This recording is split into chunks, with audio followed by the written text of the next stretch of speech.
गौतम बुद्ध कौन था? क्या गौतम बुद्ध नबी थे? कुरान पाक गौतम बुद्ध के बारे में क्या कहता है? गौतम बुद्ध का इनकलाब। आज इन्हीं सब सवालात के जवाबात इसी वीडियो में जानेंगे। तो शुरू करते हैं। नाम शहजादा सिद्धार्थ, खिताब गौतम बुद्ध। शुमाल मशरकी हिंदुस्तान की एक रियासत कपिलवस्तु के राजा शदूना के घर तकरीबन 6 सदियाँ कबल मसीह पैदा हुए।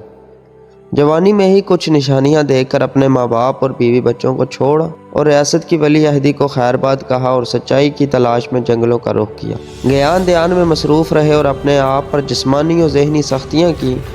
जब सच्चाई अता हुई तो बुत मत के नाम से एक मज़हब की बुनियाद डाली और कुछ पैरोकार पैदा किए। ताहम यह मज़हब हिंदुमत की मज़ाहमत और बाद में उसकी जारहियत के बाइस कोई फाँप ना सका। सदियों बाद महाराजा अशोक ने, जो बाद में शुमाली और शुमाल मगरबी हिंद की बहुत सी रियासतों को फतह करके शहनशाह बन गया, इस मज़हब को ताकत के ज़रिए नाफिज किया।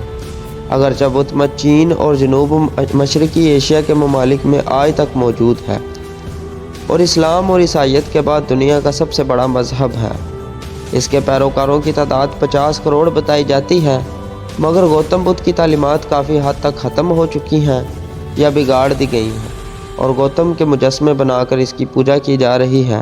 हालांकि गौतम अपनी खुदाई का दावा कभी न किया करता था। कुरान की सूरह अल-अंबिया की आयत नंबर 85 में एक नबी जुल्कफल का नाम आया है। इसका मतलब है कफल वाला। गौतम बुद्ध कपल वस्तु का रहने वाला था, यानी कपल वस्तु वाला।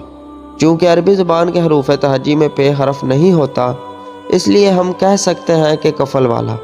बस बाज़ मुसलमान उलमा का ख्याल है कि हो सकता है कि इससे मुराद गौतम बुद्ध हो, यानी कपल वाला या कफल वाला। वैसे भी कुरान का दावा है कि अल्लाह ताला ने हर कौम और हर खरामल कुरा बड़ी बस्ती में नबी भेजा है।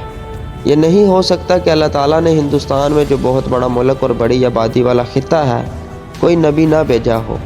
लिहाजा मुमकिन है कि गौतम बुद्ध नबी है, लेकिन मुमकिन है कि ज़ुमरे में बिल्कुल ठीक है, लेकिन कंफर्म नहीं है कि गौतम बुद्ध नबी थे। अगर हम यूँ कहें कि वो नबी हो सकते हैं तो ये बिल्कुल ठीक होगा,